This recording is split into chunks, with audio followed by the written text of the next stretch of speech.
We're live. So we're on camera. Good afternoon, everybody. My name is Alex Vidal, president of Related ISG International Realty and host of the show that you're watching today, Inquiring Minds Want to Know. I've never done this before, but we're going to ask for it today. If you like the interview, which I really think you're going to love, you're going to love Alicia, please like the video, share it with everybody, because the information you're going to hear today is going to be for every single realtor that's out there. There's some really great info. So with that said, I would like to introduce our guest today, Alicia Cervera. Hi, Alex, and hello, Miami, and everybody out there who may be listening from beyond. Happy to be here with you today. Thank you for the invitation. No, thank you. And welcome to Aria. Aria's stunning. If you haven't been to Aria, it's spectacular. Make sure you come. But as we spoke about, Alicia, we have 8 questions for you. Squeeze it in 10 minutes. Let's do it. Lightning round, and then we can move on with our day. All right. First question. Alicia, you are considered by many the godmother of South Florida real estate. Goodness. Share with us what it took, your path to become the godmother of South Florida real estate. Well, timing and luck are so important in life, and having had the great tragedy of losing my country at the age of 3 to communism and the Cuban Revolution, I had the incredible good fortune of coming to Miami. Okay. And Miami was very fertile soil. I came with spectacular parents, and of course Mom, who is the true grande dame Sure. of certainly development sales and luxury high-end condominiums in Miami. And so we came to a city that, as I often say, grew up with me. Okay. And it provided unbelievable opportunities. I had an incredible mentor. And I think, as so many of the immigrants who arrived to the United States, as I say, with nothing or with everything, but certainly with a desire to do things and work hard, and we're met with opportunities and tremendous opportunities in a very welcoming city that's Miami. Who was your mentor?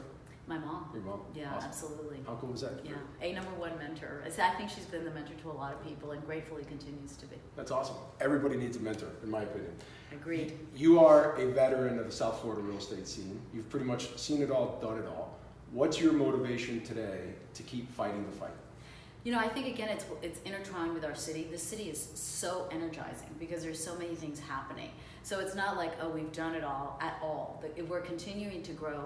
It's a city that is constantly feeding us. The new people are arriving, new developers are arriving, new opportunities are coming, and it continues to expand, great new talent. And so all of those things put a smile on my face as I come out. We're blessed to have spectacular product that we're representing. Yep. We have some things that are being delivered like Aria's. We have other things that are new to market like Aston Martin, and then things that are in the middle like Alicia, which we're seeing coming up right before our very own eyes. So every day is a good day to come, and we also see a rising market. So, in the old days, to get $1 million deal, you had to send 4 things. Now you wake up, $1 million. Oh, well, it wasn't $5 million, but not bad at $1 million. Yeah. So it's that kind of town. It just keeps moving forward. That's awesome. I love it. And we're going to talk about Miami because, it's funny. You and goes right into question number 3. You and Craig Studnicki, who you and Craig go back way back. The Godfather? You know what, Craig, there you go, Craig. Craig's watching. Craig, you have a new title, Godfather of South Florida. There we go. I like that, Well, Craig is your number 1 fan. I think we need to do a Bonnie and Clyde shot, Oh my God, we should do this with you and Craig. Yes. Awesome. You guys would be, oh my God, we would need more than 10 minutes for that. Craig is your number 1 fan. And likewise. I shared that with you before, but sooner or later we're going to do something together. We're surprise the market, and we're going to go out and we're going to do something together. I think Craig would be open to that. Craig's amazing, and he's all about selling Miami. Yes. So, and not to digress, but to go right into it, I don't think there's any bigger fans of Miami out there than you and Craig. So if there's probably, God willing, there'll be 5,000-6,000 realtors watching this by the time we're done. If there's any realtor in Miami that needs to be including something in their elevator pitch about Miami, what should it be? I always describe almost everything in life in terms of people. Yeah. Everything inanimate turns into a person in my world, probably my background in psychology. So I say that Miami is now in about our 30s, early 30s. Okay.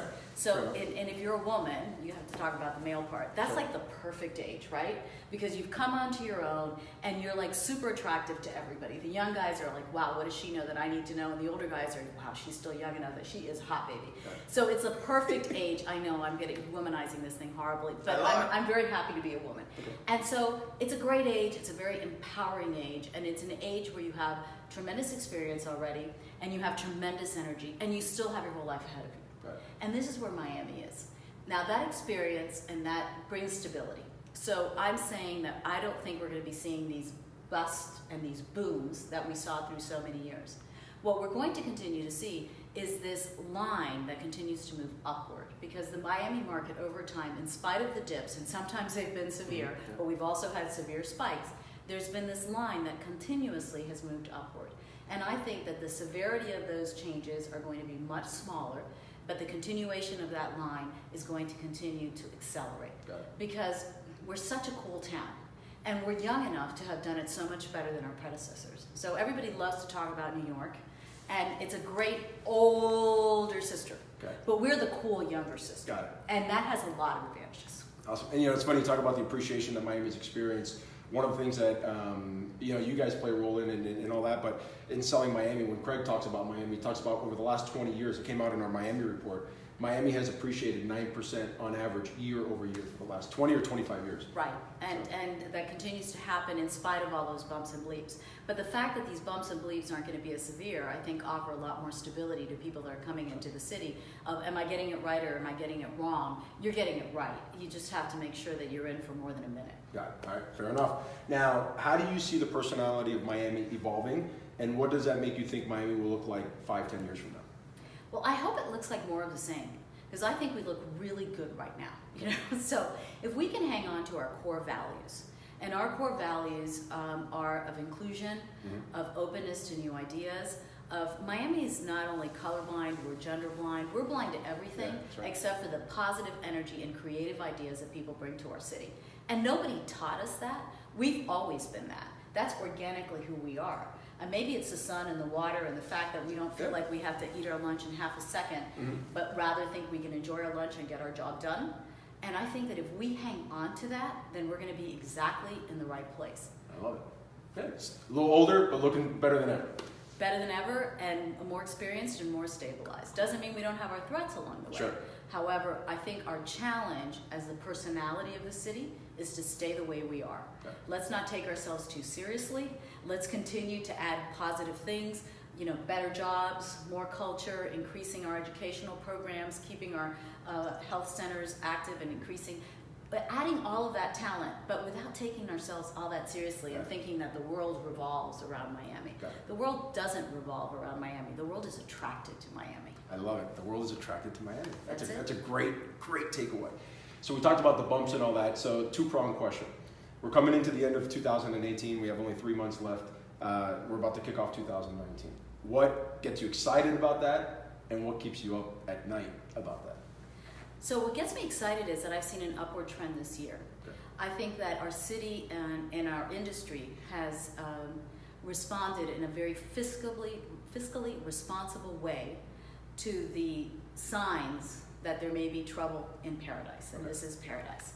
And what do I mean by that? I mean that we started this cycle with a very, very solid base, with very little leverage, because there was no leverage available, with huge deposits on the side of our buyers, with huge investments on the side of our sellers, and that has resulted in a cycle that has closed spectacularly well. This building has over 600 units that were sold. I only lost 3 at closing. That is unprecedented. That is and given 600 lives and what happens to people's lives.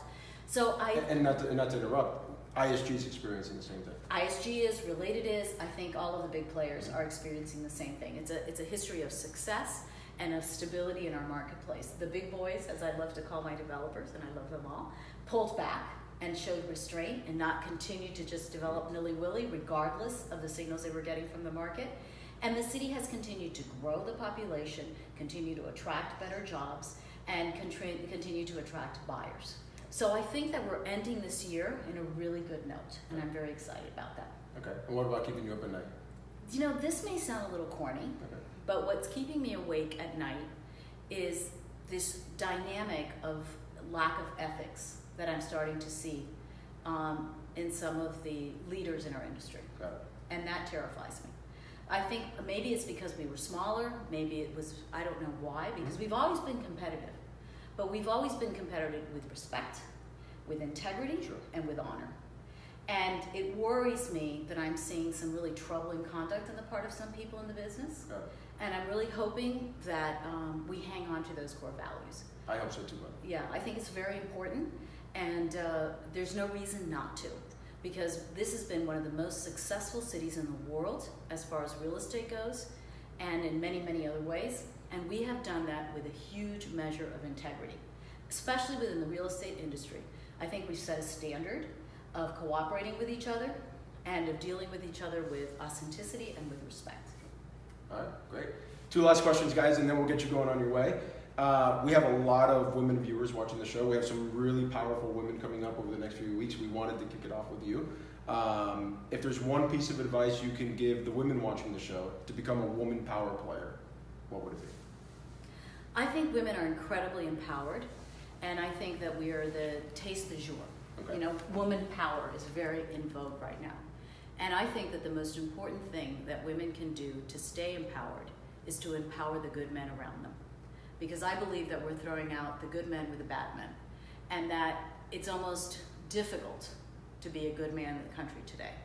And I think that women who are not only women, but we're daughters, we're sisters, we're mothers, and we're wives, need to stand up and shout and protect very, very clearly the good men that's around us. Because there's a lot of good men that's around us, and I don't think we're hearing enough about them. And I think that the only way to be powerful is to surround yourself with powerful people, women, and men. And to recognize that power is not about anything but inner soul and connectivity with the humanity around you. It has nothing to do with sex or race or gender or language or color. It has to do with that inner soul and inner connection. So my message to strong women is to know that you're strong, know that no one can take that away from you, and by empowering the people around you, men and women, you get more empowered yourself. Now, you guys may not feel this through the camera, but that's probably one of the most passionate answers we've done, I don't know, maybe 12 or 13 of these shows thus far. That was probably one of the most passionate answers I've ever had to a question. Well, it's interesting you said that, Alex, because I really think that women need to start a movement that is #ILoveGoodMen. Because there are a lot of good men out there, and I think that they're being forgotten. Yeah. And to lose half of our intellectual capital or half of the good people around us because we're only focusing on half is as wrong to do it to the men as it has been to do it to the women. So I think we can't go so far in one direction that we lose the other, because together we're much stronger. We know that. Yeah, for sure, absolutely. Last question, then we're done and you guys can move on. If there's one book, TED Talk, podcast that you recommend our viewers watch, what would it be? Gosh, there's so much stuff. I have to give, Miami Real Estate, the podcast a plug, because it's already doing it. Absolutely. We're very excited about it. But I love Kai Risdall, the Market Report. I think it's an excellent one. It's a 20-minute snapshot on the world. And I love a book called May Cause Miracles. I think it's an excellent book, and it certainly helped me look at a lot of things differently. Awesome. Alicia, thank you so much. It has been a true pleasure, and I promised you guys a great show with amazing content. Alicia delivered. Like it, share it, let everybody hear Alicia. Thank you guys for joining us. We'll see you later this week, actually. It's going to be a great week. See you guys later. Bye.